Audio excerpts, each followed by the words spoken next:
Welcome to What's in a Game. On today's show, it's the Happy New Year show. We review how the Nuggets closed 2024 and what we are begging to see from them in 2025. But first, we're going to discuss a panic move by the Sacramento Kings, firing head coach Mike Brown. We'll talk about this and other NBA stories. Stay tuned.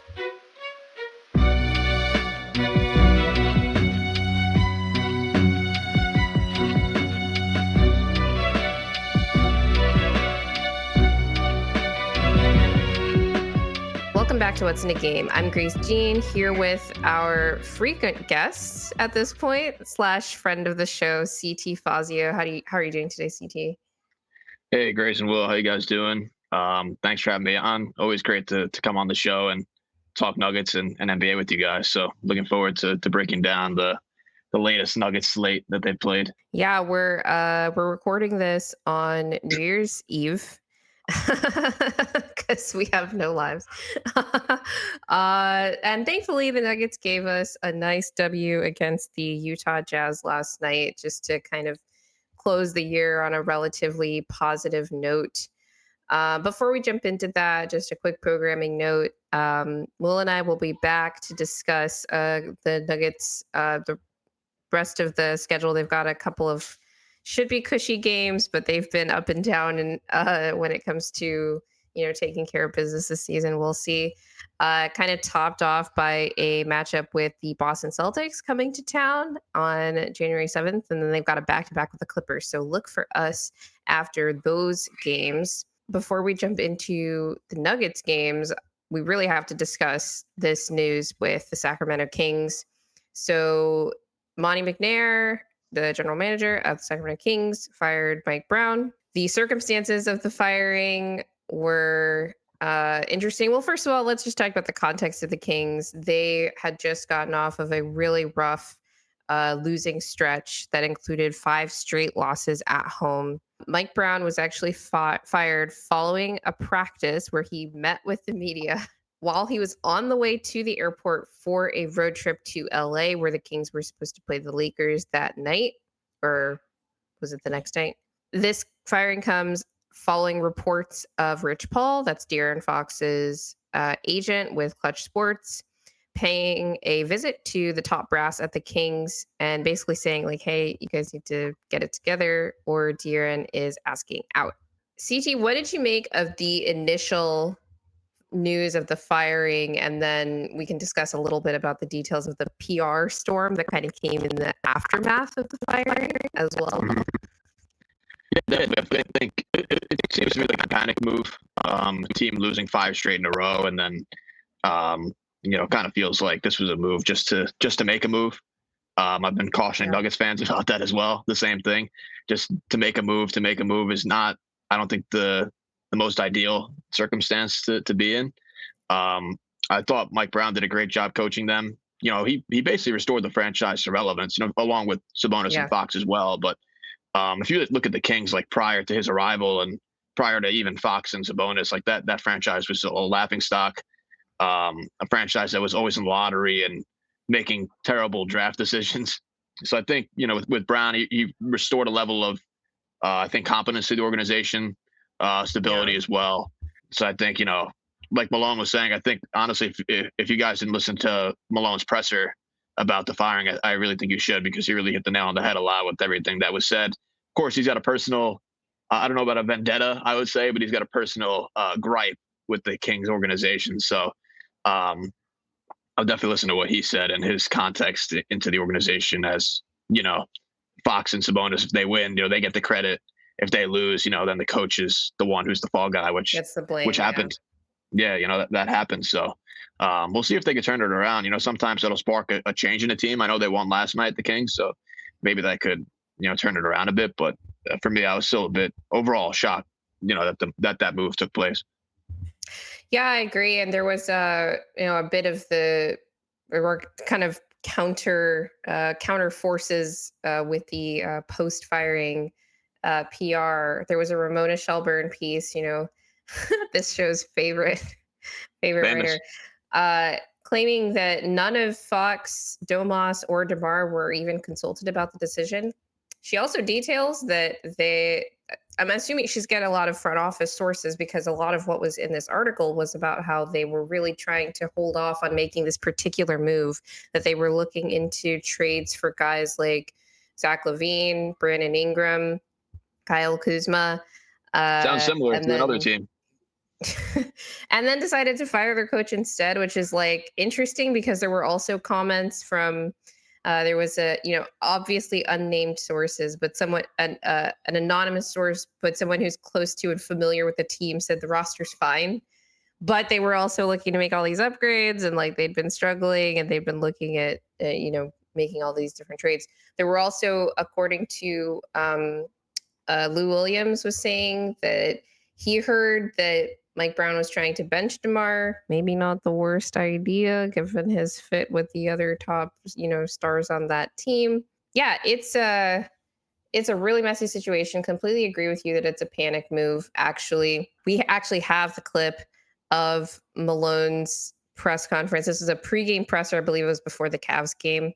That he was just asked about this, and Malone, Steve Kerr, and JB Bickerstaff all basically said that like it was a varying degrees of saying it was a despicable firing, and that it was hasty and like all of that. So coaches kind of having each other's backs in that sense. But I thought Malone's clip, where like you said, he does have history with Monty McNair in particular, and the Kings front office generally, how he wasn't surprised that the firing happened, but he was even surprised at how it happened. Because, like I said, it was after a practice, like he had left the facility and they were on their way for a road trip. And then they do it over the phone. And yeah, Malone in the clip that Will's going to add in post says, "No balls, no class." And then you so kindly shared a video with us of from a Kings game with a few Kings fans donning some shirts that say "No class, no balls." Oh, there it is. And I just had to know how they got those shirts made so quickly. Very quick turnaround. Very quick turnaround. Interesting to see that Kings fans. This was not at a Kings Nuggets game, but Kings fans definitely heard Malone's words and they ringed true enough that a group of them, had these shirts. So very chaotic time for Sacramento. I did find it interesting that De'Aaron wasn't consulted on the decision. I guess like everyone, like they talked. I think they talked about this when the Bucks fired Bud. Giannis didn't know. I just think it's kind of like when you're like your franchise star should at least get a heads up on it. So maybe he wasn't consulted, but he got a heads up like ahead of time. Because I feel like I don't know, maybe because coaches aren't as important in today's NBA. Like a bad coach is like could really hurt you, but I don't know how much like a good coach kind of gets you over the top as Mike Brown is is learning right now.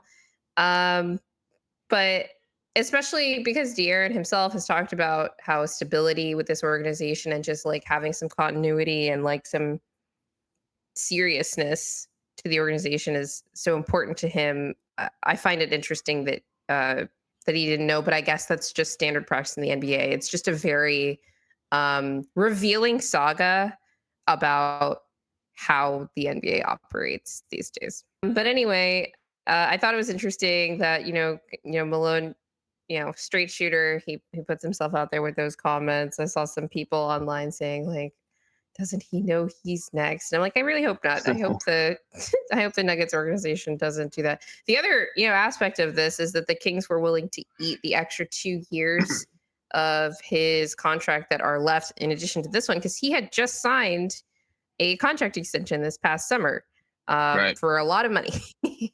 So they were willing to eat that money. And then they've got Doug Christie, who has been interim head coach before. He's an assistant on that staff, and now he's interim head coach. And again, kind of elevated to that position. And maybe they'll do a head coach search this off season. But yeah, it's just a really chaotic thing to do in the middle of the season. and they did it in the most chaotic way possible.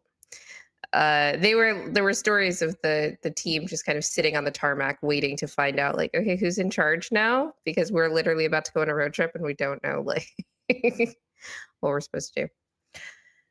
Okay, let's move on to the next story here.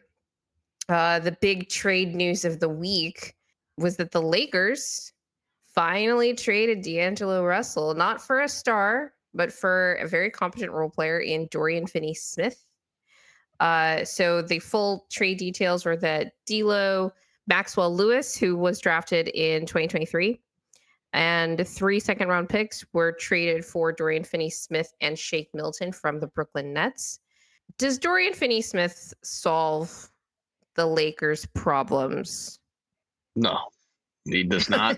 Um, Does he solve any of I their problems? I think he solves a couple of their problems where I think now, especially when you look at, in a potential Nugget series, right? You can switch DFS and AD maybe in some actions like that. DFS can guard Murray sometimes, who he's done a pretty good job of in the past. He can't guard Jokić. I mean, I saw people kind of putting down the timeline the other day, and it's just like a 2 possession sample of him missing shots, which is funny, I thought. But I don't think he solves really a lot of their problems. I mean, he's a good player for sure, and Russell obviously was famously pretty poor in the playoffs, just because from a standpoint of him staying on the floor defensively, his shooting kind of fell off a cliff a bit too in some of the series that he played in. So, for me, I don't think it's a needle moving move. And that's what I've been saying on the timeline a lot. Like, I don't think any of these moves that have been talked about really have been like true needle moving moves where it's like the Lakers going to go from top 6-ish seed to the second seed in the West or the third seed in the West or like to contender status. I just don't think LeBron and or AD at this point are as a duo good enough to win a championship. And especially LeBron being 40 years old, you could see the drop off that he's had, which is understandable, from a guy who's 40 years old and the amount of miles that he's played on. And he's still a great player, but it's just, he's not at the level of a Jokic or a Shea or a Tatum in that upper echelon of star anymore. And he's still very good. And same with Davis. I don't think Davis is really in that conversation either, but it gives him another, solid player, solid role player, guy who's a pretty good shooter, versatile defender. But I don't think his addition is good enough for them to really like climb up the pecking order of the West. Yeah, I agree. And I think that they've given up some creation just for the sake of the regular season, right? Like D'Lo had his playoff struggles, but there's still 50 plus games to play. And, belated happy birthday to LeBron James. His birthday was just yesterday, 40 years old. I think that he could definitely use some more offense around him at times. But, DFS is going to help with the defense, gives them another wing defender who can actually like stay on the floor, because I don't think Vanderbilt has even touched the floor this season, if I'm not mistaken. Right. Maybe Will can correct me on that. The other aspect of this deal, I think a lot of Nuggets fans have pointed out, is like, oh, this is what 3 second-round picks could get you.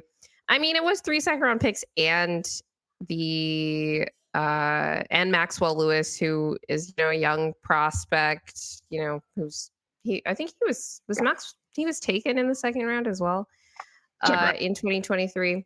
So it's basically like 4 second-round picks, plus the Lakers seconds are a bit more valuable than the Nuggets seconds will be, just because we tend to be a better team in the standings. But yeah, like the fact of the matter is these kind of marginal draft assets do help to lubricate some of these deals.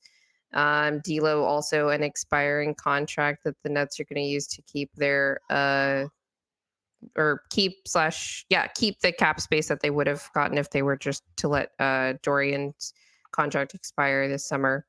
So that's interesting aspect of this too, is that the Nets seem to be prioritizing their ability to keep their cap space this summer and all these deals. And I say that because there were rumors that they were working on something with the Memphis Grizzlies that would have included perhaps better draft capital, at least slightly better draft capital, in that it would probably be like a late first, but it would have come with like John Conchar's contract instead of D'Lo's, which has more years left on it. So I think that's interesting as well, for a team that is rebuilding. Like, How much do you prioritize cap space? Then again, we saw this past summer that some of those cap space teams used the fact that they had cap space to take on bad contracts in exchange for draft capital, and maybe Brooklyn is going to try to do some more of that this summer. Yeah, I like the Brooklyn angle honestly, just because they're going to keep their cap space open. I think D'Lo's on an expiring deal, as well. Hmm. I don't know if they're going to re-sign him. He was already there once before, and he had a really great run there. But I think that's kind of over with now. And it seems like the Nets are probably on the tanking board now. Once Cam Johnson goes, I think that's probably it for them. I don't think they're going to be good enough or bad enough to get flagged, but they should be within the mix to get a pretty good pick, I would assume. Um, in the end, as you can see by that late tank versus the Magic, your Magic the other night, which was pretty funny. But All right, CT. Was there anything else that you wanted to say from the Brooklyn angle? You were talking about flag, about how they're not quite in the race for flag necessarily anymore, but they could still get a really good pick. I think that was it. I mean, I think Brooklyn should be pretty. They have pretty good flexibility going forward, so I'm interested to see what they do. But yeah, I Yeah, don't my think thing is, overall I the move's think, like a needle mover. So yeah, my thing is, I hope that D'Lo doesn't help them win games because he is a good regular season player. So they need to maybe watch out for that. I would maybe be looking out for D'Lo, maybe possibly being on the buyout market because he might want to try to go to a better team and like up his value for this summer. Because I don't know how much time in Brooklyn would do that. But yeah, I think the Nets might have moved too slowly on moving Schroeder. yeah, he's also looked Because really they bad in Golden State. That's true. But just like because he was helping them win games in Brooklyn, and maybe perhaps too many games. We'll see how quickly they can fully tank after this.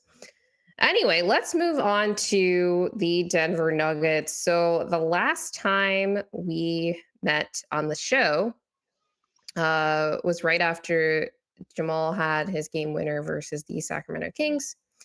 And since then, they have played, I believe it is 7 games, and they've gone 5-2. They have wins versus the Pelicans, the Suns. Oh, it's actually 4-3. My bad. The Pelicans, the Suns, and the Pistons, and the Jazz. Yeah. And then losses to the Suns on Christmas Day, the Cavs at home, and the Blazers on the road. That was really annoying. I'm really glad that that game didn't happen before our last show, which was the first game after our last show. I want to talk a little bit about the front court, particularly Jokic and AG. We can have a separate discussion about MPJ. And the reason I want to bring them up is because the first kind of segment of these games with the Blazers and the Pelicans were like particularly bad Jokic and AG games. Jokic was, Yep. of course, putting up monster numbers in both of these games. Like you look up and you're like, how did he get 30? Like, what's going on here? But I really thought that in the Blazers game, Jokic and AG were probably like equally responsible for that loss. Everyone Yep. talks about the Anthony Simons game-winning layup. Like Russ let him go right. There was no help. All this stuff. Like I think that was like a whole like team-wide defensive breakdown. They got completely cooked on the glass in that game versus a team that is, I think they're the number one offensive rebounding team in the NBA. So that had to be like the number one thing on the scouting report for that game. Jokic and AG combined for 12 rebounds between them, 6 each, 10 total defensive rebounds in that game. That was just, really not good. You could tell right from the beginning of the game that it was going to be a tough one for AG. He always kind of struggles a little bit in the Jeremy Grant matchup, but Jeremy Mm. was like very comfortable against him from like the first possession of that game. The Nuggets ended up allowing 104 points through 3 quarters, and they were on the verge of getting blown out. The only reason they were still in the game at the end is because of like really great energy from the bench, and in particular Jamal and Russ playing with DJ in that fourth quarter to kind of spur what and ultimately ended up being a fake comeback, right? And it Mhm. was a similar story in the Pelicans game, I feel. where it was less of a bad AG game, though you didn't really feel him as much on the glass. But Jokic was his layup touch was probably the worst it's been in this whole stretch, and he's been struggling relative to his standard on layups really all season. CT, do you think that Jokic sold his layup package for his 3-point shot this season? Because the man is shooting 50% from three, like still 30 games into the season, Yeah, I but mean, he's shooting for sure. below average for his position at the rim. Yeah, the rim numbers has definitely been a shocking stat to see because usually, Jokic's touch is always automatic. I mean, that's what makes him, Jokic is the touch from floater Yeah. range right around the rim. He's great at sealing guys deep in the paint and just scoring over anyone. But yeah, the touch has not been as good, especially the last 2 years. I think you could chalk that up to a lot of different points. The spacing for sure is probably out there. And I think that's He's mainly still the trying number to one shoot reasoning. through guys more in the Yeah. paint. Yeah, and I He's think not that's an kicking out issue. as much either, Right. like it Right. seems intentionally. Yep. Definitely. And I think there's honestly been more room for him to pass the ball at times Mhm. instead of him being aggressive and trying to score. I've actually not been a fan of him just spamming post ups a lot. I like to see him play more perimeter game, especially if his three ball's falling. If his three ball's falling, Yeah. he's able to, pump and go, attack closeouts, hit AG in the dunker spot, kick it out to Mike for threes, Jamal for threes. You know what I mean? Like there's other ways in him to attack offensively instead of him just spamming post ups, which I think is obviously like he's great at posting up and scoring and drawing double teams and having defense be in rotation. But I do like him mixing it up where he's able to attack closeouts, play a bit more of a perimeter oriented game, play Yeah. more in pick and roll in that aspect. So his three ball falling this year has been a necessity. If his three ball was like last year or in the playoffs, even the Nuggets offense would be extremely, extremely It would be uh, in the mud. problematic in the mud for sure. So his three ball coming back the way it has been, I think, has been a welcome sight. And in the playoffs, he's definitely going to need the three ball to be knocked down like he has been this year. And as we know, I think that was a big problem in the playoffs last year. His three ball abandoning him against Yeah. the Wolves. Honestly was a big factor in them losing that series. So if he could Yeah. rediscover the three ball for the entirety of the year, and then also, kind of improve his touch a bit, like we said for reasons before, I don't know if that's going to improve just because of the number evening out or because the spacing is still not as optimal as it was with KCP. But I do think that there's reason for optimism at least. I think if AG returns soon, you could have kind of more of a optimally spaced lineup. But even then, I think AG's fit has been a bit more.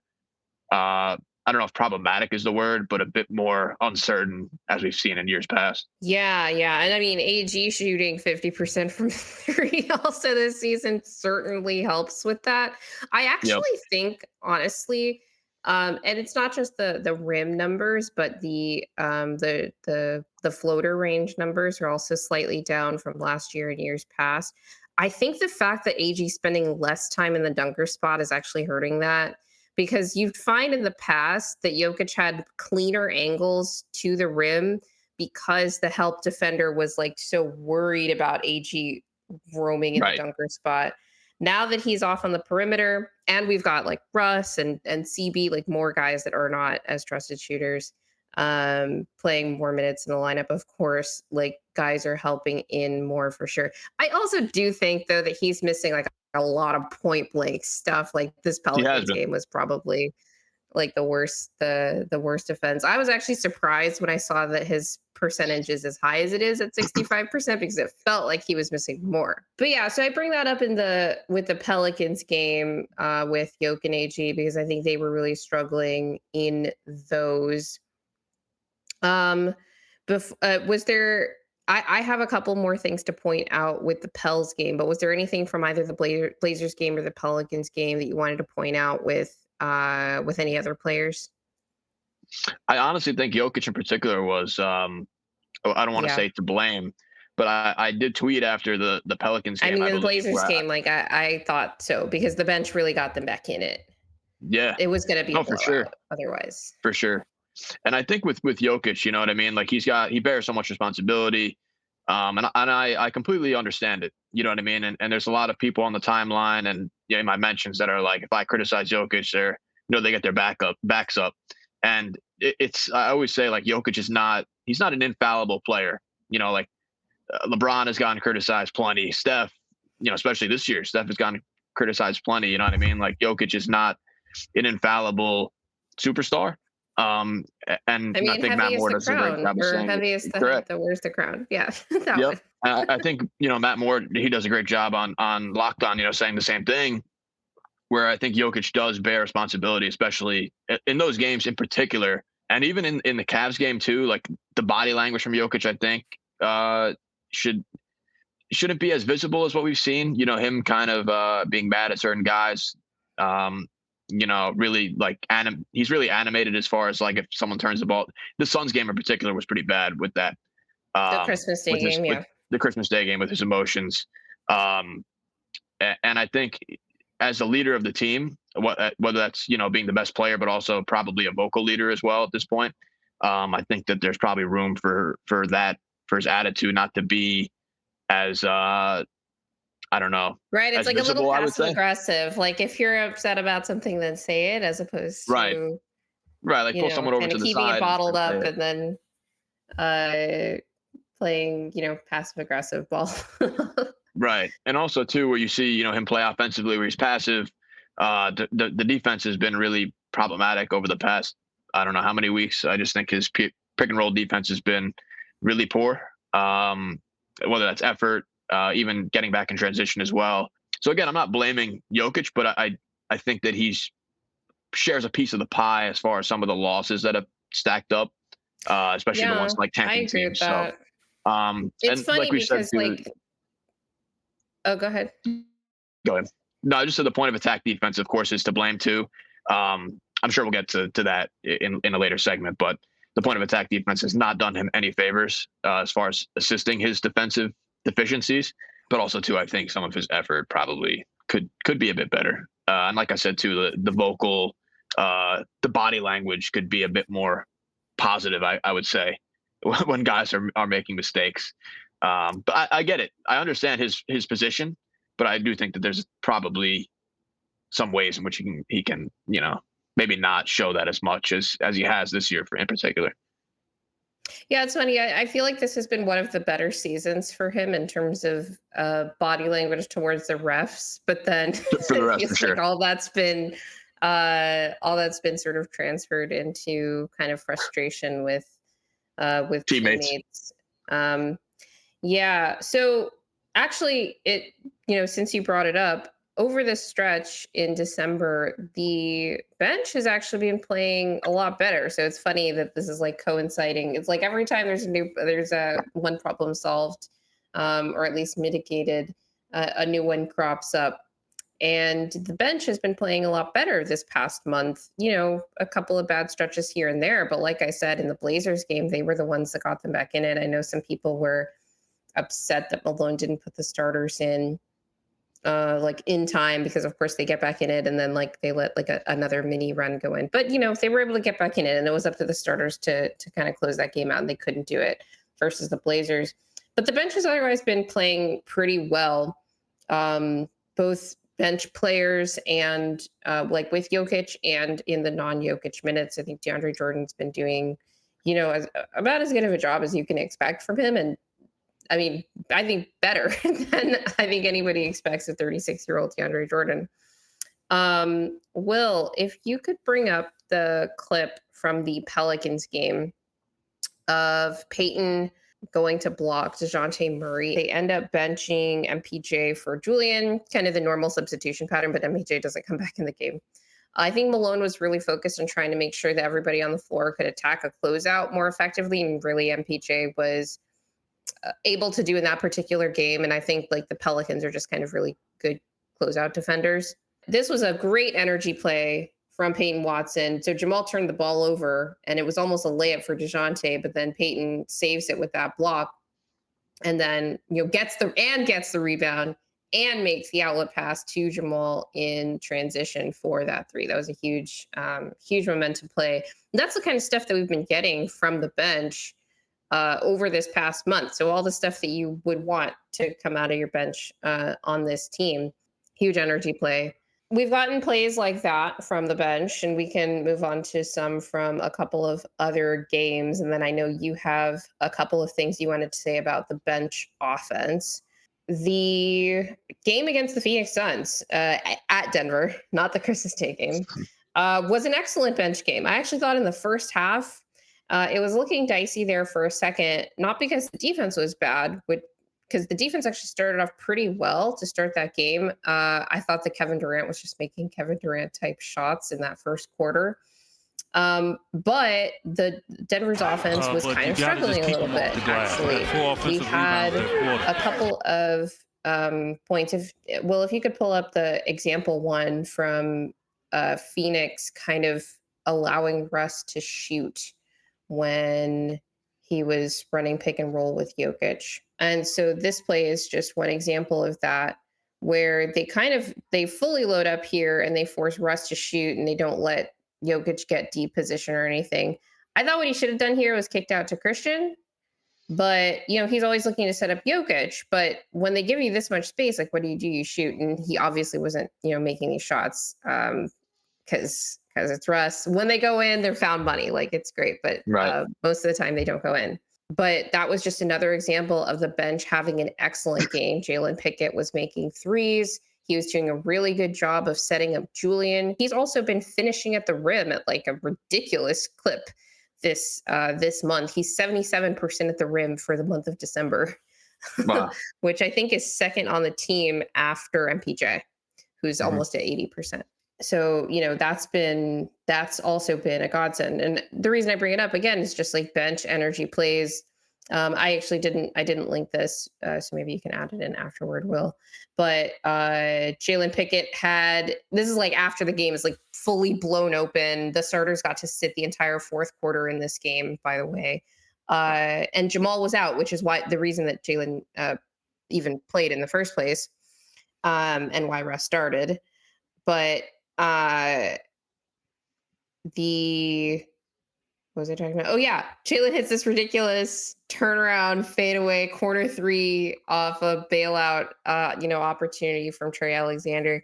I'm not saying that this performance is going to be replicated. This is just kind of to illustrate that the bench has been bringing it energy Mhm. wise, and impact wise with these plays, and the non-Jokic minutes have been a lot better lately. So it's like, well, why aren't the Nuggets just winning every game now? Well, the starters are struggling, right? Right. We end up losing AG. Actually, I think it was in the third quarter of the Christmas Day game. Is that right? Versus the Yeah. Suns with some calf tightness, and we don't exactly know when he's going to be back, but they don't want to take any risks with re-aggravating the calf strain that he had earlier in the season.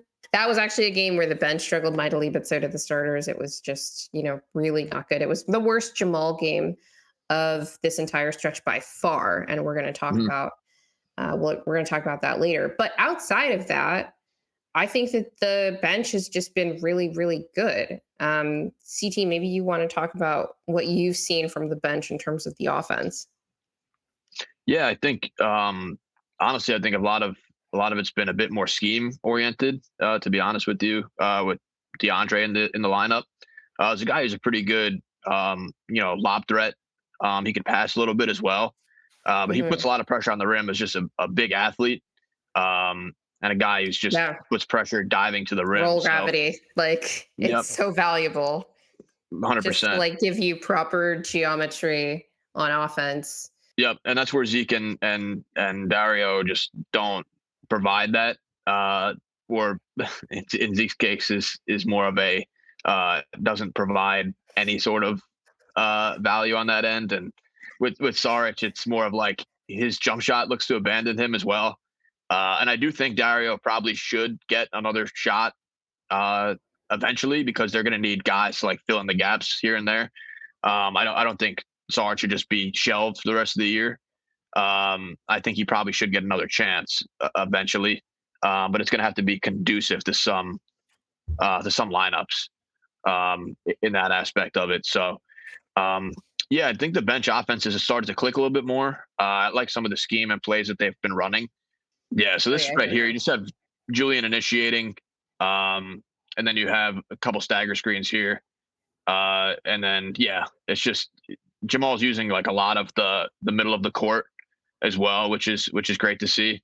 He starts at the block, comes up, Julian double stagger screen, and then nice lob to DeAndre at the rim. And you see Tyson as well. It's kind of like some dummy action as well. He's clearing out the side, so you open up the whole right side of the floor for that lob. So great draw from Malone there. I think I've honestly been critical of Malone in that aspect. Of I don't think his scheme with the bench has been good enough. Honestly, I think that plays like that kind of are more tailored to what Jamal and DeAndre can bring to the table, as far as at least having some sort And of set, Julian.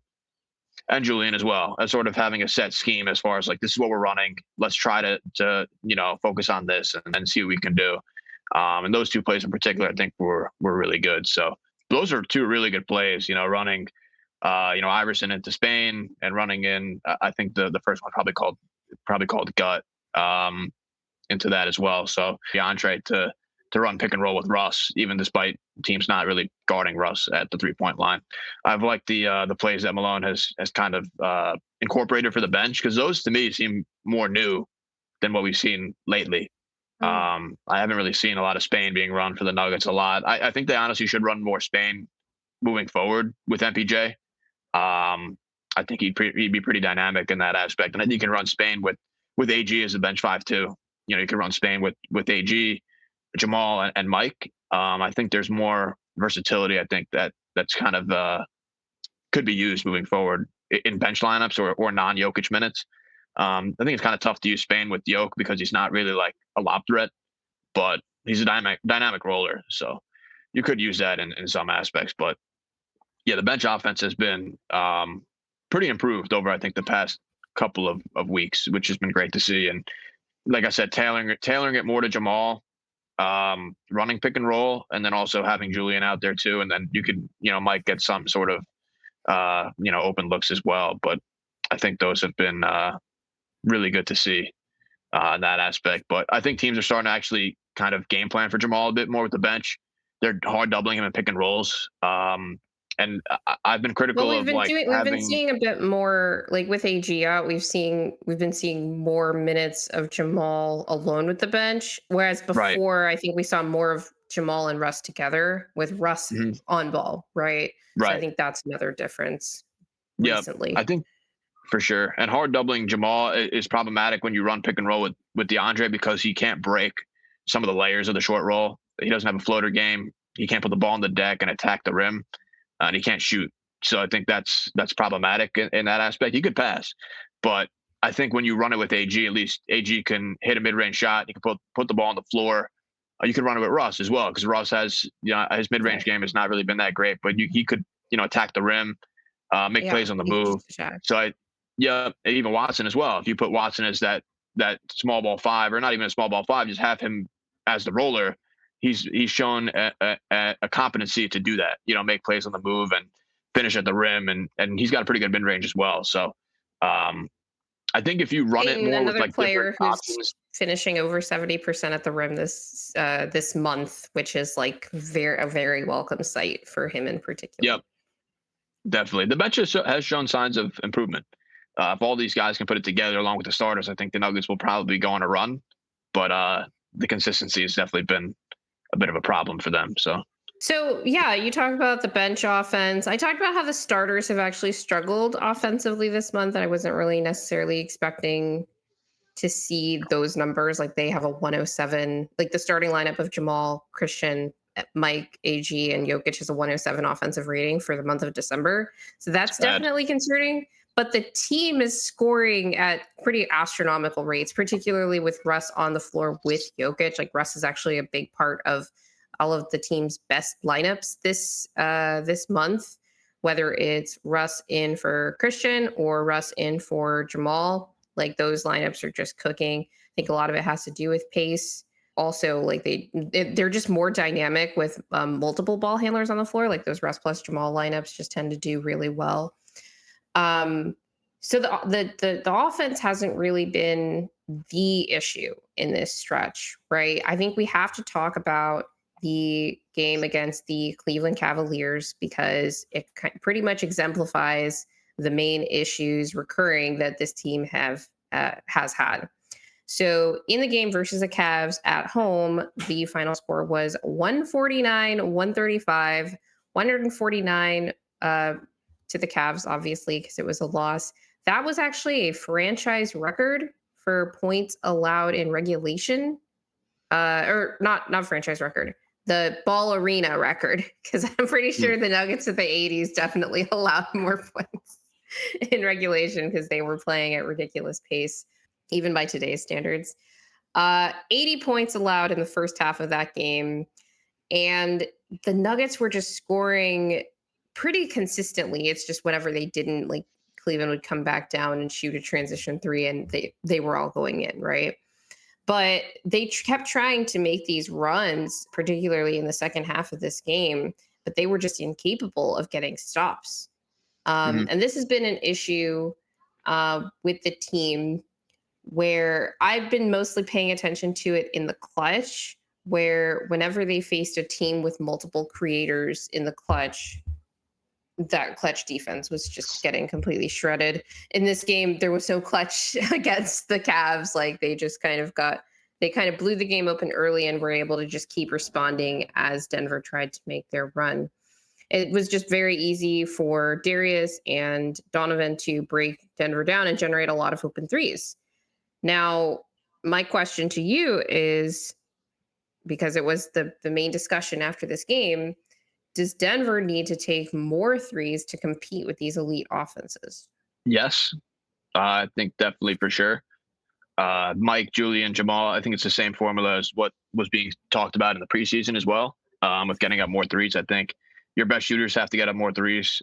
Julian, Mike, Jamal, even Jokic, I think has to get a lot of threes up as well. Because I think when Jokic is shooting a lot of threes, his game is more dynamic.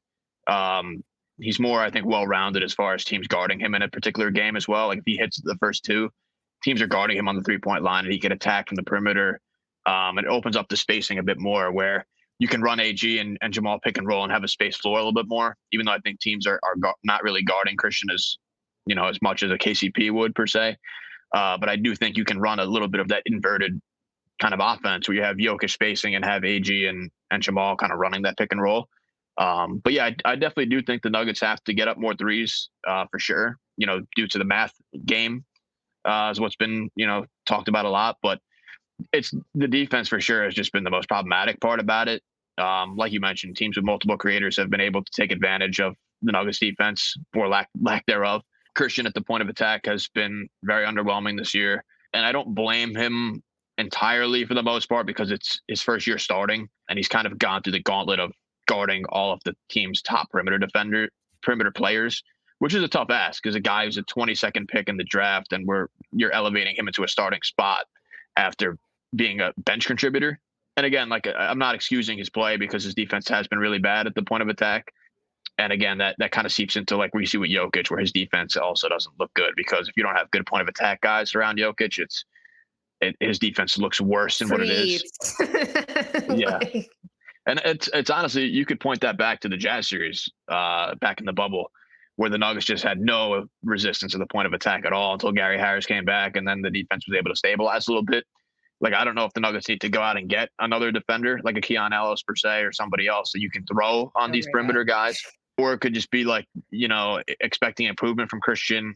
Payton, I think, has probably been decently at the point of attack, even though his off ball awareness has been pretty bad this year, I think. And then Russ at the point of attack has been pretty good, I would say. His off ball defense is pretty bad, but his He's a better he's been playmaker, gambling I a think. lot. He's just not very like positionally sound. But Right. I'll have another question about maybe the Nuggets should mirror that play style a little bit more given their personnel. But Mhm. I agree, he's definitely been like pretty good at the point of attack. Not, not elite, not necessarily the level that we need at that position, but relative to how it's going for everybody else, like, yeah, I'll take how Russ has been going there. Yeah, I agree with you. Like the defense is certainly more concerning to me, but I will say, even though I don't think we need to be shooting as many threes as, say, the Celtics or even the Cavs, they definitely need to be shooting a bit more just because they're literally dead last in frequency. But even when it came to this game, like it was worse when we played in Cleveland because they missed like 20 shots in the paint in that game. In this Right. game, they had a 128 offensive rating against the Cavs, but they gave up a 140 defensive rating. That's bad. Cleveland only had 10 turnovers in that game, in a 105 possession game, mind you, and they pass the ball a lot, that team does. We weren't taking anything away, though. It was like, well, some teams like OKC, for example, and not to say that we have necessarily the personnel to defend like OKC does, but they allow some of the highest opponent 3-point frequencies in the entire league. They're the number one defense. Part of it's because of how well they protect the paint, but they also force a lot of turnovers. But the Cavs in this game, they went 24 of 48 from three, which you can't necessarily control the number of makes, but 48 attempts, like you're going to It's a have lot. a hard time winning that game. And they got 50 points in the paint. So the Cavs literally got 122 points on threes and layups, basically. Mhm. It wasn't just layups because some of those points in the paint were Jarrett Allen floaters, but Jarrett Allen was very comfortable in this matchup. He always, seems like, wins his minutes versus Jokić, and it's not just on the defensive end, it's the offensive end as well. So that was just, they weren't taking anything away on that end. Like teams are just very comfortable against them. Would you be scared for the Nuggets to face the Cavs or a team like the Mavericks in a playoff series, assuming they make it there, uh, just because of the amount of perimeter creation those teams have? Like we've seen how the both Mavs games, honestly, this season have ended up being shootouts at different points in the game, even in the one where Luka didn't play. Right. Cavaliers, yes, because they have a lot of perimeter pressure with their guards, and Jokic historically has always struggled with quick guards. Mitchell, I mean, in particular, just look at the Jazz series that he played in. He put up historic numbers in that one series. Yeah. If you have a guy like Garland and Levert and all these guys who could, dribble, pass, and shoot as guards, it's just always tough on Jokic. Puts a strain on his level because you got to play at the level a lot more than other series, I would say. So yeah, the Cavs, I don't think the Nuggets have the requisite defensive personnel at this point on the perimeter to be a factor against them. Mavericks, I think I'm just low on the Mavericks in general. I just think the Nuggets match up pretty well with them. Having AG for Luka. Christian did not guard Yeah, we Kyrie did well play in that without. in I the think we game. played both Mavs games without AG so far this season. Is Yeah, that right? I think it is. Yeah, because Watson Yeah, started it both was. games. Yeah. Yep, and Watson was able to guard Kyrie pretty well in moments. I think. I just think the Nuggets have more of a chance against the Mavericks because I think Jokic would feast against a Gafford or a Lively, and again, I don't think they really have the requisite defensive personnel to like stop Mike and Jamal. I think for the most part, Yeah, I even though I thought think I thought Najee losing Marshall's Derrick pretty Jones good. Jr. actually made Jamal's job a little bit easier in that matchup Yep. as well. Definitely. I just think the Mavericks series again. I don't. The Nuggets are a worse team than last year for sure. But I'm not as nervous as I'd say most people are in a series if they go against each other. Even though I think the Mavericks are a really good team, but I think the Cavs pose more problems just because they have more perimeter rim pressure with their guards. And like I said, Jokic against quick guards like that who can really get And into the Mobley's paint. like a bigger, better PJ Washington when you think about that I mean, too. Mobley's been insane this year. He's really been insane, Yeah. living up to my big board ranking. Him and Cade at 1 and 2. So Where did you have him? um, You had him at two. Okay. yeah, I had him at 2. Yeah, he also feasted against Mike the other night, which was tough to watch.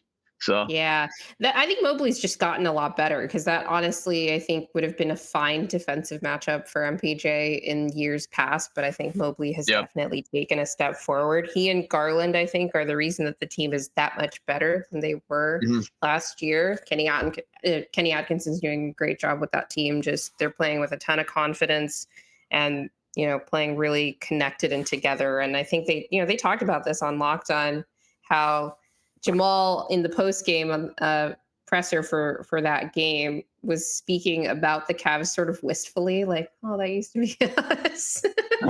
That's them a lot of the nights on offense. Defense, not so much. Playing with a ton of confidence. Kenny Atkinson's doing a good job with them. Anyway, yeah, so the Cavs, that's a very problematic matchup for the Nuggets. Apparently, I mean, honestly, last year it wasn't great either. They got completely blown out, like 40. I think like Jokić was like a minus 42 or something in that game, or it was either that or Jarrett Allen was like a plus 42 in Cleveland last year. And that was with KCP. They were getting completely like eaten alive in pick and roll in that game.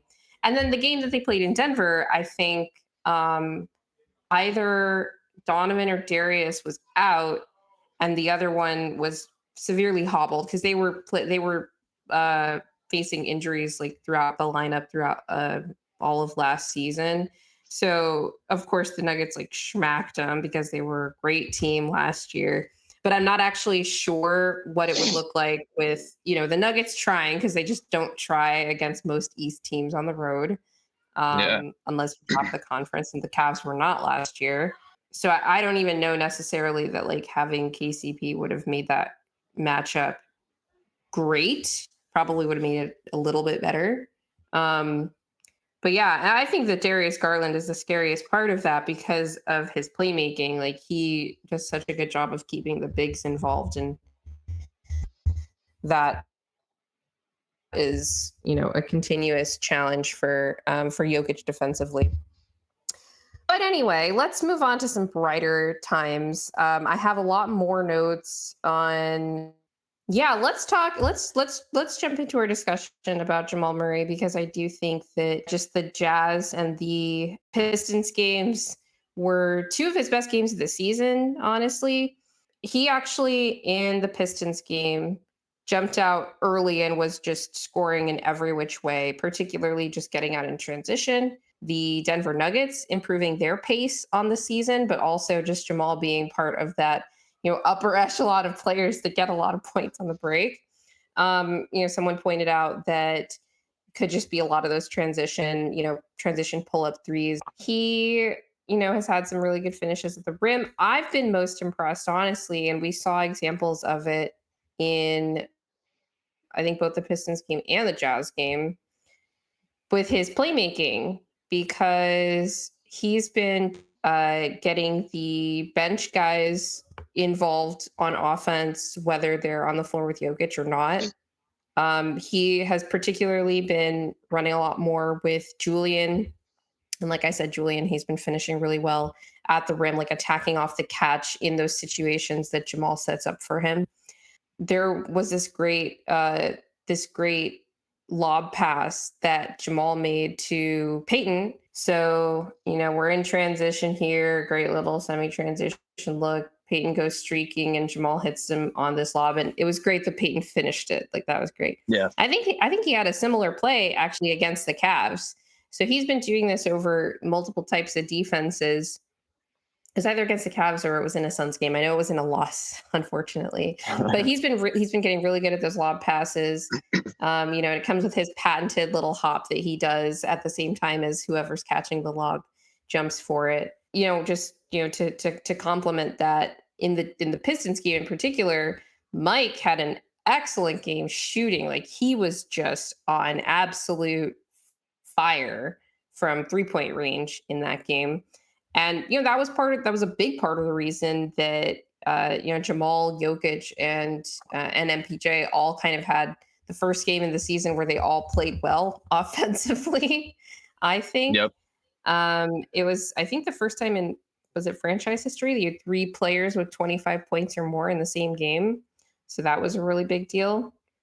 And then all three of them, I think, also played well in the Jazz game, although the big three that were really talked about in that one were Jamal, Jokic, and Russ, who had 10 assists each. And then you had the perfect triple-double from Russ, too. What have you seen from Jamal in this stretch this month that was particularly different, just in terms of process? Obviously, he's making shots, right? Mhm. But what's different in how Jamal is going about his process, in whether it's creating his shot, creating shots for others, and how he's taking advantage of playmaking opportunities. Yeah, I think it's mainly been his approach. I think, to be honest, early on, I think he looked a bit unsure of what he was doing, which is like one of the first times where I've seen him. I wouldn't say his confidence was shook, but did look like a little bit of an uncertainty aspect to his game, which was Mhm. a surprise, honestly, to see. Um, Over the past month, he's just looked more decisive as far as what he wants to do, whether he's scoring the ball, whether he's going to pass the ball. Even with the bench, he's kind of carrying some bench lineups as well, which has been great to see. Um, and it's not only been scoring; it's also been Yeah. facilitating. Great Hitting examples DeAndre, being in the yeah, transition game oh, for go ahead. I sure. was just gonna say, DeAndre, like, carrying those bench lineups, like, with the Blazers game, the Kings game, and the yep, Pelicans game, like, he was very much responsible for the bench, being very positive in those games. yep, for sure. I think he's honestly taken it upon himself to be more aggressive. Like I said, looking for a shot, but also facilitating as well. Hitting Julian off of some staggers, hitting Watson in some optimal spots. DeAndre has a lob threat. Even the starting lineup looking for Mike a bit more as well, which has been good to see. Um, and Mike's been getting up a lot. I think a lot more volume lately as far as his threes are concerned because teams want him to put the ball on the floor and attack, which he's been great at this year. It's definitely been an improved step, but like you said, he just needs to keep firing threes because of the dynamics of the team. But yeah, I think with Murray, it's honestly been approach. I think it's been his approach. It's been his aggressiveness. He looks healthier, I think, too. Noticeably, he looks a bit more spry, a bit quicker as far as his, east to west kind of movements. And I think too early on, like he really looked That's for me showing in up my defensively for sure. yeah, I think his defense has been pretty bad overall this year still, but we could point to a lot of guys where that's been the case True. across the But it was board. But worse. Like, it's that gotten was a way little bit worse. better. It's gotten a bit better, and honestly, he might be one of their better screen navigators, which is pretty A dire, problem. unfortunately. Yeah, but his efforts look better on that end. With Murray, it's mainly like he's been able to get like bullied in the paint or like just on a straight line 1-on-1. I'd rather play more at the level, even though it kind of takes a bit more of pressure on Jokic. But yeah, I think Murray's Also looked a lot creates better. more threes because teams are just Right. hunting that now. Yeah, and the Nuggets rotations. I said it the other day too. Like teams are just running constant double drag against the Nuggets because their rotations are too slow. Jokic has not been pressuring the ball handler as aggressively, just because I think the point of attack defender hasn't been able to recover quick either. So I think just all around it's just been disastrous as far as their defense is concerned. But it's good to see Murray at least bounce back and look better than what he did in the early season. So hopefully he can keep that up and the Nuggets can go on a run. But if he's playing like this, I think that kind of shuts down some questions a bit about him being the number two guy and that being enough to win a championship because I think they could, but the defense still is a big problem. Not having another Yeah. capable ball handler in certain lineups is a big problem. I think AG's effectiveness has kind of waned a bit this year, which unfortunately has been probably due to the injury. Christian has kind of slid a bit, but to be expected as a first year starter, I think he's going to have up and down months. But if Murray could continue this consistency, I don't. It's not even. I think only about him making shots. I think it's his approach, but also too his. I think the effort level, like he said, like he just looks like he's playing harder than what he was at the beginning of the year. Maybe that's injury related. Yeah. Maybe it's not. But it looks like he's put more of the onus on him to be more of a leader out there, which has been great to see. Yeah, he's very proud of his, like, he's having a career year in steals, even though the just kind of fundamentals defensively have not really been there consistently. Well, if you Yep. could pull up the game sealing steal that he had against the Pelicans in overtime. That was No a nice problem. steal though, because usually the Yeah. guard to guard switching is brutal, especially when you include Julian in the mix. There, he's just always is either Yeah. lost or just doesn't know when to switch. So that honestly looked to be has improved to me. The guard to guard switches. That is Mhm. definitely an area where they have improved, but it was a really disturbing trend with the early season defense. And it was something that the Minnesota Timberwolves in that first game that we played against them in the season just feasted on, was just guard to guard screens. I'm like, guys, you need to communicate. That has not been the issue. And so other holes have been opening up in other places, Yeah, but they've been better. Christian in particular, he had been having like constant communication issues in those guard to guard screens dating back all the way to last season, honestly. And I haven't noticed that quite as much. So it's like, okay, I'm annoyed that we have to do all of this switching because of the screen nav problems, but they're communicating a hell of a lot better on these switches than they had been. So that's Yeah. definitely an area of growth that has been noticeable. It's literally like my middle school team coaching because I say the same thing with my team. I'm literally like, this is the basics of basketball is communication, and the Nuggets just Yeah. weren't communicating at all. So it's good to see them at least do that a bit more moving forward. And you can kind of see that on that end over the past couple games. Because it's just like activity. Like you love these games Right, where right. Jamal's really active. He's got the 6'9" wingspan. He's got these giant like baseball gloves for hands. Like a lot of NBA players do, but not all do. And he uses them. He's really good at playing passing lanes when he stays engaged like this. And this was kind of he kind of took it from Herb on the ball, but it was because of his off ball vigilance. Like when he's really locked in like that, he can be impactful in that sense. We've also talked about the strengths that guys like Russ and when Jamal is engaged on that end, the advantages that he can have. When you talk about the perimeter athleticism that we have with Christian and Peyton, even if they struggle with things like navigating screens, Peyton less so than Christian this Mhm. season. Do you think that the team needs to be more aggressive in really all of their coverages, just in terms of being more of like a ball hockey kind of team? Because when you think about the personnel and what everybody does well, we have a lot of guys that have a pretty good nose for the ball, Mhm. and we don't have a lot of guys that can like get a really good stop one-on-one in isolation, Christian excluded, because like that's the thing that he is good at, not so much the screen nav stuff. And even like, Mike kind of gets some deflections by accident just by virtue of like being 6'10" with his 7 foot whatever wingspan too, right? Mhm. Like, do you think that that needs to be more of an emphasis for this team defensively, just because of the limitations that they have in other areas defensively? Yeah, I mean, I think they have the athletes for it, for sure. You look at AG, you look at Ross and Christian, Peyton, Mike as well. Like I think there's a lot of guys aside from Jokic that have that athleticism capability to play more of a scramble defense, and at the level that's honestly not been great this year. Their ability to scramble has been really poor, especially the backline defense with a variety of different guys has not been good enough, taking away the initial action. But I think honestly, it's been so bad that there's probably more room for improvement moving forward. I think the worst of it is probably already taken place and can Yeah. only improve from here. I think just because it's been so bad, and I think even getting Christian more experiences, Prayer like emoji.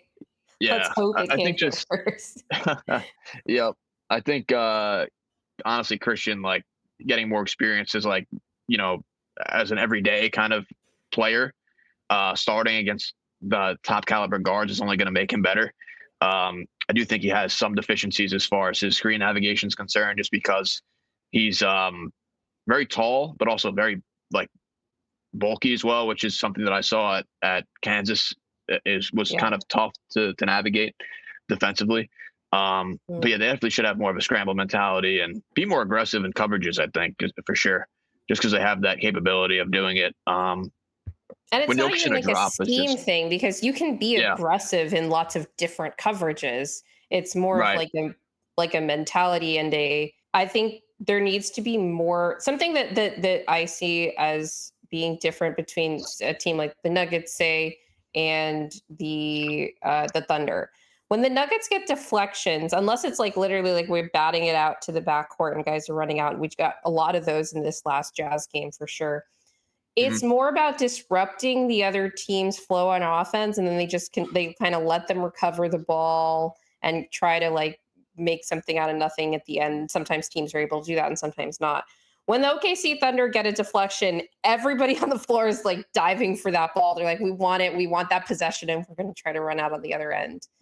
I think there needs to be a little bit more of that, where like the intention behind a possession is like we want the ball, not we want to try to force you into a bad shot, because not not that they're doing that right now anyway, right? Right. Yeah, that's it. And I bring up the Thunder as an example, not because I think that they're gonna, get to that level or anything. But like I said, like the Thunder give up one of the highest opponent 3-point rates in the league, and they end up a, top the top defense in the league, and with numbers that are looking generational relative to the era right now. Um, and a lot of that again is like paint defense, but you even see like the OKC Thunder in the year where they were missing Chet before his rookie season, when he was healthy, they ended up a top 12 defense just by being, what was it that Michael Malone compared them to? They're playing the Thunder is like a root canal, um, by just being like annoying as hell on the ball, just forcing turnovers. And I feel like we have the personnel to do that. Maybe not quite at the volume that the Thunder do, but it's just not really a part of the Nuggets' defensive identity.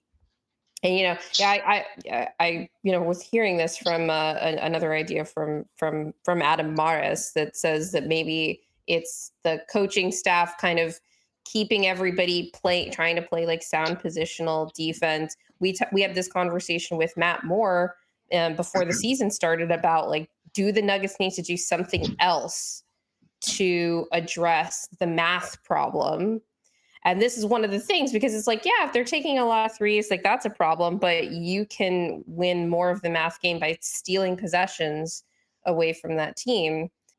Obviously it comes with risks, right? Like the question that I had written here is like, is gambling so much too big of a gamble for this team? It's obviously easier for perimeter personnel to feel um, comfortable being as aggressive on the ball, even though Russ doesn't seem to care who's on the back line. But when you have someone like a Chet Holmgren or Isaiah Hartenstein, the Clippers are another team that force a lot of turnovers too, and they have Zubats on the back line, who's a really good rim protector. Jokić, not so much. So the risk when you do gamble and then you don't get the ball is lower when you know that whoever's on the back can cover for you in that sense.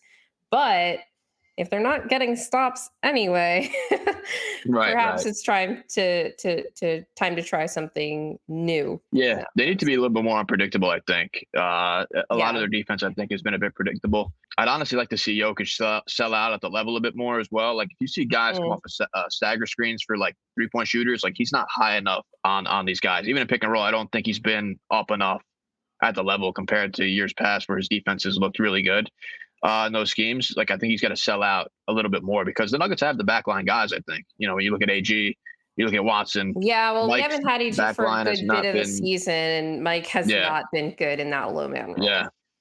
We yeah. saw Mike. last night against I believe it was last night against the Jazz where Mike gets benched at the end for Peyton, who was doing a much better job in that low man role throughout the Mhm. game, but kind of getting cooked in some other areas on the floor.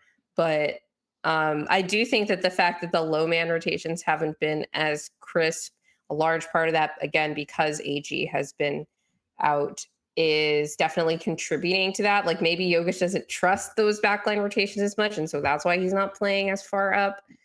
He's Um, been in no man's land a lot, which I think has been yes, problematic. yes, I agree with that. I agree with that. Yeah, and I think the Nuggets should honestly mix in some more zone as well, like we've seen. Mm, I've liked they've played like a 1-2-2, like a 3-2 zone, um, and just basically sell out the perimeter and try to make these guys just like play in the paint a bit more, which I've honestly liked to see. Uh, and it forces teams into bad shots as well. Look at that Kings game; like they were able to come back in large part because of the yeah. zone. I think it just really forces teams where you have the scheme in man, right? You're going to pick and roll the Nuggets to oblivion, right? That's just how it usually always goes. If you go zone, you can't do that because of the personnel out on the floor. So I'd like to see the Nuggets mix that up a bit more, have a bit more of a zone look. Christian and Payton, I think, are really good defenders on the wings of that zone. Russ is good at the top of the zone as well, just kind of like pressuring the ball handler and harassing the ball handler. So I'd like to see a bit more zone worked into their scheme, whether it's a matchup zone or maybe even just throw different looks out there because I think the Nuggets defense has been a bit predictable over the years. So I think there's only room for improvement, seeing how bad it's been. From your lips to Michael Malone's ears. Yeah. Since we're talking about the defense in context of what Jamal Murray has been bringing to the table, everybody on the team has their limitations on that end. But, we've talked about a lot about what the team has needed from Jamal Murray up until this point in the season. And he's starting to really bring it, particularly offensively, in a variety of ways, whether it's the scoring, the playmaking, and just like general like gravity. He's been a little bit better about shooting off the catch. He still hesitates sometimes, and that's annoying. But that's just like Will and I had Lucas Kaplan on the show, and we were talking about Sabrina Ionescu and the difficulties that these combo guards have when they transition into more of a point guard role, and trying to balance that with their kind of scoring responsibility and that mindset and all of that. And so I very much understand, not personally, but I understand like there's a lot of different things that Jamal's trying to balance internally, especially on this team. Once you also add Russell Westbrook to the team this season, and that role changes again, and now he's doing a lot more stuff off the ball too, but he still has that playmaking role as well. And so his role is constantly shifting over the course of the game, and I think that that's a very just interesting story to track throughout the season. But given what we've seen from him and the needs of the team, maybe a little bit less so on offense now that he's bringing it there, but also defensively, what does this version of the Nuggets, the 2024 to 2025 Nuggets, need from Jamal Murray, both in the offensive end and on the defensive end? Yeah, he's got to be the number two guy. I've always maintained that, even though I'm, obviously a Mike advocate, and I think there's a little bit maybe more room for him to grow offensively, or that's been left off the table a bit. I've always maintained the philosophy that Jamal is the number two guy, and he has to be in order for the Nuggets to win a championship. And again, I think he's picking up his level of play now, but just since he got that contract, I mean, I've seen a lot of people say, he always starts slow and this and that, and it's just like, to me, I don't think, for whatever reason it was injuries, and I think it's nothing else you could do. But as far as his play is concerned, to begin the year, like I think there was no other reasoning other than to be critical of his play, getting that Yeah. contract, and a lot of people saying they need another number two guy, whether it's a trade or whatever it had to have been. I think the version that he's playing at right now makes the Nuggets pretty dangerous for sure. Am I sure that his level of play now, even with some of the limitations as far as like the athleticism, maybe is coming back a bit, but even to like him getting pressured by defenders where there's not really another outlet, I think has made him a bit more, wouldn't say predictable, but maybe a bit more easier to scheme against. I think Russ actually helps in that regard. I think AG's return helps in that regard as well. But I do think that his level of play offensively has to be as potent as he's been, and efficient as he's been, in order for, if the Nuggets are going to gain a top five-ish seed. I honestly think the Nuggets could reach the third seed if things go right. Number Yeah, two, I I mean, agree. I don't know if they could get there, because I think the I Grizzlies are mean, going to be a good regular season team. they're two losses out of second right now in the West. Right. So I think it's attainable. If AG comes back and the team starts to gel a bit more, and I think the experience that Peyton's gotten, Julian has gotten, only has made them a bit better, moving forward. So I think if all the pieces can align and come together, maybe they can go on a run. But definitely Jamal has to be that number two guy for them. And defensively has to be better. The effort has been there over the past couple of games. So I've liked his ability to navigate screens, getting He in had three passing lanes, which blocks has been good. yesterday, by the way, that look kind of random, that I didn't realize until I was going through the box score. Like Yeah. he's been racking up blocks in addition to the steals over Hmm. the last couple games. So just that activity and maintaining that playmaking, like he's gonna get scored on often in isolation, apparently. Um, Yeah. but you can make up for that, by making other plays for sure. Yep. His low man rotation has been pretty decent over the past couple of games, as far as like meeting guys in the spot, providing a Yeah. bit more of resistance. But yeah, defensively, he just has to be less of a cone at the point of attack, which is Yeah, agreed. easier said than done. But he does have to be less of a point of attack for opposing offenses, Yeah. because teams are targeting him more than Mike at this point, from what I'm seeing at least. in isolation. I think Mike in isolation has actually held his own pretty well this year. It's mainly him as the backside guy that's been a problem. Yeah, But yeah, I agreed. think Jamal defensively has to improve on that end in order for the Nuggets not to be as foolproof at the point of attack. But I think him playing in a rhythm right now is bodes well moving forward. He's got to keep playing at the level where he is. I like the aggressiveness he has too. Especially taking pull up threes. Rather him take the threes than just like not take them and just like pump fake and just like kick it out. Like take the pull up threes if they're there. Make the Yeah. defense respect you, which he's been doing. So if he plays like this, I think the Nuggets have a chance, which is what all they need. Moving forward, at least you put yourself in a position to be a threat. Okay, the last question I'll ask you in this segment is, what should Calvin Booth's New Year's resolution be? Oh man, he got some pressure taken off of him with the Monty McNair scenario, so Oh my he's probably happy gosh. about that. True. His resolution again. We've the timeline. We've all gone back and forth talking about it on the timeline or off air about the trades that they've could potentially make. I personally don't think any of the names thrown out there are needle movers as far as making the Nuggets win a championship. I think adding Levine to the mix makes the Nuggets worse defensively. And again, I'm not saying Mike is this all-world defender or whatever. I just think the Nuggets need height, length, and athleticism around Jokić in order for it to work. Adding another guy in the mix like that at the expense of Mike, I think, would be more of a problem than I think people are willing to be led onto. Again, do I think the Nuggets need like a point of attack guy, like a Keon Ellis? Yeah, I would go for that if they could, but I just don't think the Nuggets have any tradable options, unfortunately. And that's whether due to contracts being dealt out, second rounders being foolishly traded But away. I was told that we let KCP walk for flexibility. That's what Yeah, I was it's told. well, the plan has already not gone to fruition. So yeah, it's like we said, that's problematic that your fifth best player is not playing any, not fifth best, fifth highest paid player is not getting any burn. Your MLE signing is not getting any burn. Like those are big problems that the Nuggets have right now. And again, like I've been wanting to see more Pickett and Tyson. I don't think those guys could play meaningful minutes against like top tier teams or playoff teams even. I mean, resolution wise, so probably a smaller minor trade. I think if anything were to happen, I think probably in the summertime would be the bigger move to be made if there is one, whether it's breaking up the core four or doing something else. I personally don't think that a move of like getting a Levine or an Ingram or a Cam Johnson is moving the needle too much in one direction that the Nuggets are going to win a championship. That's just my perspective on it. I could be wrong about it, but I think for me, I think that the trade options are not worth being like your last locked in move basically to make in order to lock in like what the core is for Jokic moving forward. So we'll see what happens, but that's just my perspective on it.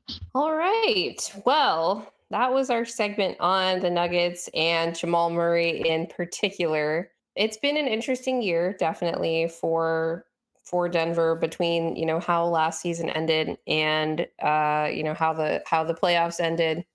Jokic is on this ridiculous tear for sure. So it's an interesting time to just kind of take stock on where the team is at and where they want to be headed. And so I'm interested to see what further, hopefully improvements, but changes generally the team goes through, just in terms of their internal like development of their process, and habits goes on for the rest of this season and heading into the playoffs.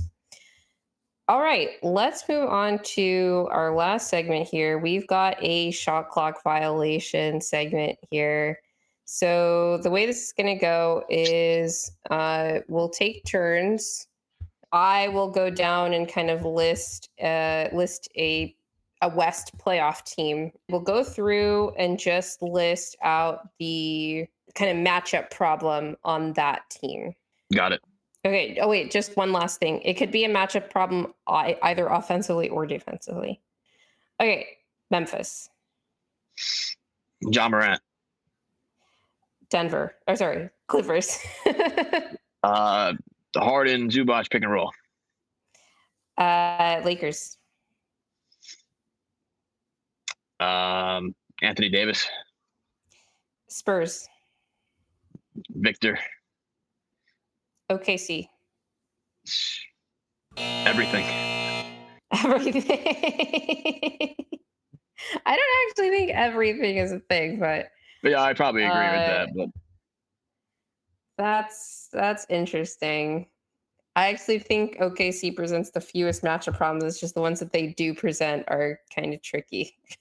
so do I, honestly. Hell for Jamal. Yeah, we're winning the championship.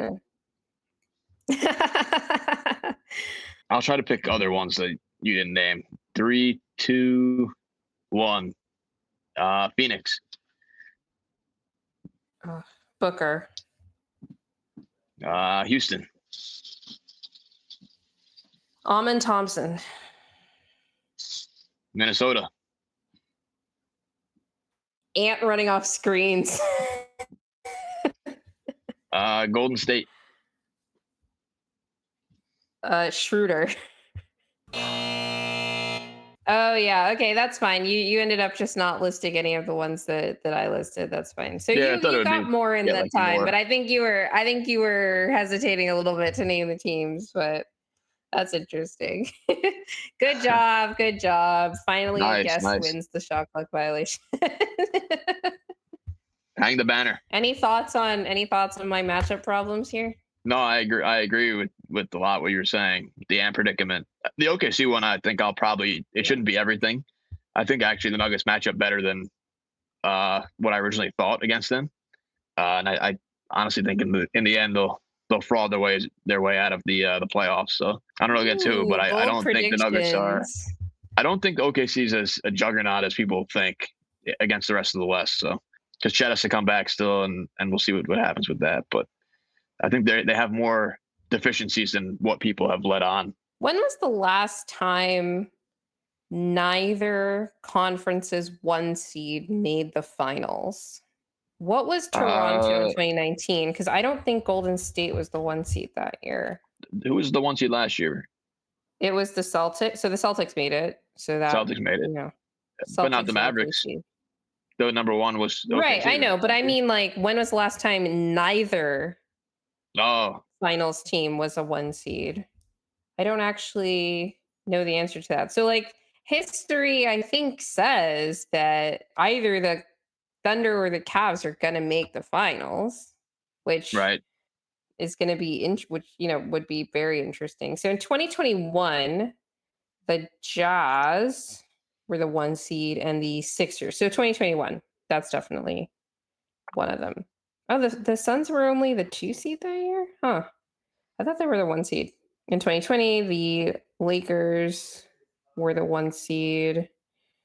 In 2019, nope, the Warriors were the one seed in 2019. In 2018, it was Warriors Cavs. So that year, in 2018, because the Warriors were the second seed after the Rockets, who took them to 7 in the Western Conference Finals. The Cavs, they were the 5 seed. That's Wow, kind of wild. I remember that. So they Yeah. were like the Mavs then, and obviously it's the Cavs with LeBron. 2018 LeBron was, ridiculous. So Mhm. it's been a while. It's been a while since, so yeah, history says it's going to be at least one of the Thunder and the Cavs. So that is, interesting. I don't know how NBA Twitter will will handle that. Yeah, I mean the Celtics look a bit more beatable this year than I thought. Absolutely. Um, yeah, Absolutely. Yeah. but the Cavs, I don't know if I buy them being a full blown contender.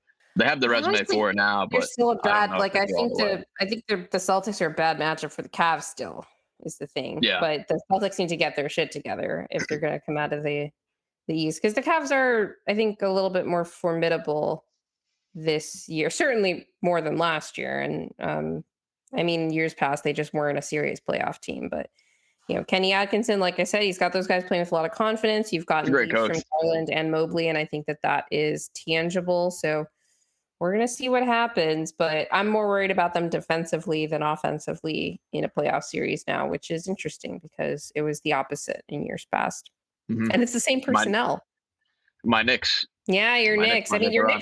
Knicks are like lighting every team they play on fire. So Yeah, that makes me feel a little bit better about giving up 145 points to them, although it doesn't make me feel great. Towns has been awesome. Yeah, he has. He has. I think Luckily, he's out of the West. he might make some MVP ballots if the Knicks climb up to like the 3 seed. He's an all-star for sure, but yeah, Yeah, he's for uh sure. he's been He's great. probably all NBA at this Probably, point. yeah. Yep. Yeah. But good that he's out of the conference though. So thank you, Mr. Conley. Yeah, he did something. Anyway, thank you so much for coming on the show, CT. Yeah, no, thank you guys for Anyway, having me on. Appreciate it though. Really appreciate it. Always great talking with you both, and I'm sure we'll talk again. With all the Nuggets drama going on. So absolutely. And we'll probably see you next year. So yep, happy New Year's Eve to you. Happy New Year's Eve to anybody who's still, listening at this point in the podcast. We really, really appreciate you guys. If you are new and not subscribed and still listening at this point, please hit the subscribe button and also hit the like button. Please remember to share with your friends, your family, your frenemies, your arch rivals. Hit the notification bell to receive all of our updates on new episodes, on shorts, etc. Leave us a review. We're on Spotify, Apple Music, and Amazon Music. We're also on Instagram and TikTok at What's in a Game NBA. All the links for our socials are in the description. We also have our clip channel at What's in a Game NBA Clips. And always remember that winning is fun and losing sucks.